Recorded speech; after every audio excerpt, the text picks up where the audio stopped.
Dice, una vez leí que a veces los espíritus que son torturados en el purgatorio y logran escapar hacen de todo para pedir ayuda a sus familiares, desde llamadas hasta gritar sus nombres.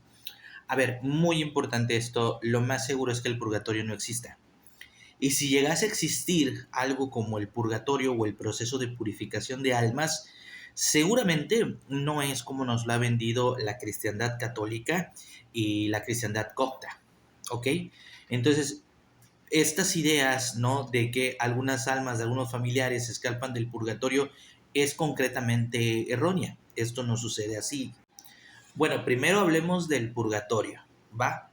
Alrededor del año 600, el Papa Gregorio Magno, de nuevo Gregorio Magno, basándose en ciertos pasajes bíblicos, hace una interpretación, y eso es importante, interpretación, la palabra es importante, de estos pasajes bíblicos que hablan constantemente de la purificación de almas, ¿no? Entonces, él habla de un concepto de un fuego purificador. ¿La creencia cuál es? Que a pesar de que tú eres salvo porque ya aceptaste a Jesús o a Dios en tu alma y en tu alma aún es imperfecta y tiene que pasar por un proceso de purificación antes de entrar al reino de los cielos, y creo que en otro libro bíblico a la Nueva Jerusalén.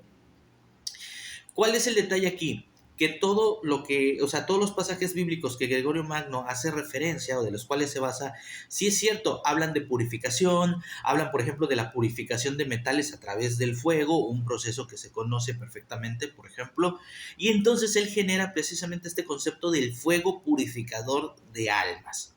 Pero hasta este punto, estamos hablando todavía del año 600, no existía un concepto de un lugar llamado purgatorio.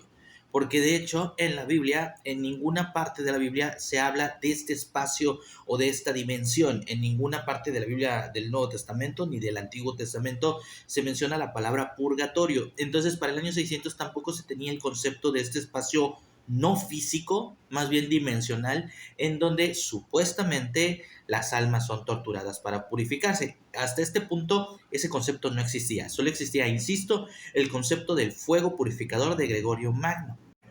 En 1180, un monje, estamos hablando más o menos por el medievo, un monje conocido como Henry de Sartrier, hace un relato, ¿sí?, medieval de un caballero que entonces se supone que quiere purificar su espíritu, quiere purgar sus penas y va a una cueva y entonces describe este espacio físico, ¿vale?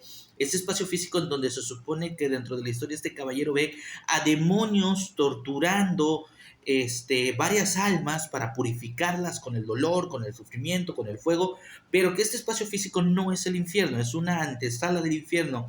Y precisamente aquí es donde medianamente se empieza a consolidar la idea de un espacio dimensional en donde van las almas que aún no son puras y que tienen que pasar por un concepto de purificación para poder entrar al cielo.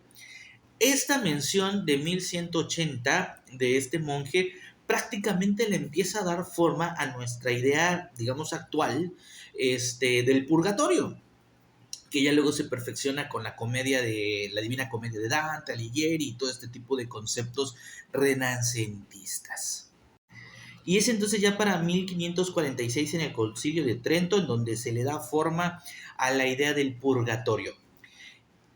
Ya se retoma, digamos, estas imágenes como de un espacio físico dimensional, y entonces se vuelven a, digamos, volvemos a lo mismo, a reinterpretar los pasajes bíblicos y se retoma la idea precisamente de Gregorio Magno, de este fuego purificador, y entonces en este concilio ya se le da, digamos, como una especie de canon, un valor añadido a la catequesis católica, por decirlo de alguna manera, a la catequesis cristiana de esa época, en donde ya existe dentro de la doctrina un espacio dimensional entre el cielo y el infierno que se llama purgatorio, a donde supuestamente las almas van a purificarse previo a entrar al reino de los cielos o a la nueva Jerusalén.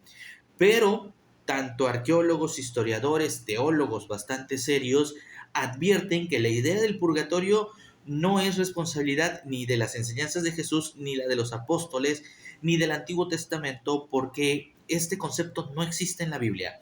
Es algo que nace de la imaginación y de la reinterpretación precisamente de quienes le fueron dando forma a las doctrinas y a los dogmas de la Iglesia Católica y la Iglesia copta como la conocemos hoy en día. Ahora, aquí viene algo que es sumamente interesante. Teólogos, algunos sacerdotes incluso advierten, algunos maestros espirituales aseguran que si existiese un proceso de purificación o un lugar, ¿no?, en donde las almas deben purificarse antes de entrar al reino de los cielos, seguramente no sería como nos lo ha vendido, por ejemplo, la doctrina católica. No sería un proceso de tortura y de malestar, es un lugar donde los demonios te van a torturar y te van a quemar, para que a través de generarte malestares, a través de la tortura, del dolor y del sufrimiento, tu alma se purifique. La purificación energética no tiene nada que ver con esto. Son dos conceptos distintos. ¿La purificación puede generar malestares? Por supuesto que sí. ¿La purificación se puede lograr a través de la tortura? Claro que no. No hay forma. No hay forma en que la tortura, el castigo, el fuego eterno logre la purificación de un alma, ¿vale? O de una energía. Pero sí, la purificación, digamos, energética genera cierto tipo de malestares propios del conflicto espiritual y filosófico, que es precisamente el tratamiento de ir limpiándote energéticamente y espiritualmente. Un ejemplo muy fácil es, por ejemplo, cuando una persona pretende dejar una adicción. La desintoxicación, claro que le genera malestares físicos a esa persona, pero la desintoxicación no se logra a base de tortura. No es como que a esa persona que se pretende desintoxicar lo van a agarrar a latigazos, lo van a golpear, lo van a encadenar, lo van a colgar, lo van a torturar, y esa tortura va a ayudar a desintoxicar a esa persona de sus adicciones. Por el contrario, a estas personas normalmente se les trata de dar, ayuda psicológica, emocional, terapia, se les trata de ayudar con medicamentos para hacer menos doloroso el proceso de la desintoxicación, y aún así la desintoxicación causa malestares físicos propios de abandonar una adicción. Lo mismo acusan especialistas pasa con las cuestiones espirituales y energéticas.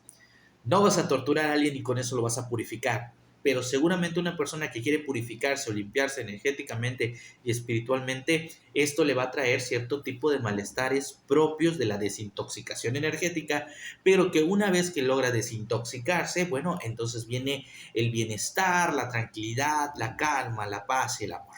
Por lo cual, insisto, si existiese un lugar como el purgatorio, seguramente no es como nos lo han pintado. Y por ende, si no existe un espacio donde vas a ser torturado para ser purificado, o el proceso de purificación no es a base de tortura, ¿sí?, pues no pueden existir almas o espíritus o personas que han trascendido que se liberen de este espacio que no existe y que traten de comunicarse con sus familiares para ayudarlos a salir de un espacio que les genere y les causa dolor. Esto no es así. De hecho, muchos expertos advierten que cuando pues tu familiar ha fallecido, si la comunicación o el intento de contacto es llamadas, gritos, todo lo que tú describes, seguramente no es tu familiar. Debe ser algún ente o algún ser que pretende engañarte y establecer una comunicación contigo haciéndose pasar por tu familiar, ¿sí? Y con, sepa Dios qué intenciones, ¿no? Seguramente intenciones no positivas, porque existe otro tipo de hacer contacto para este tipo de espíritus, pero bueno, ya hablaremos de eso en otro video.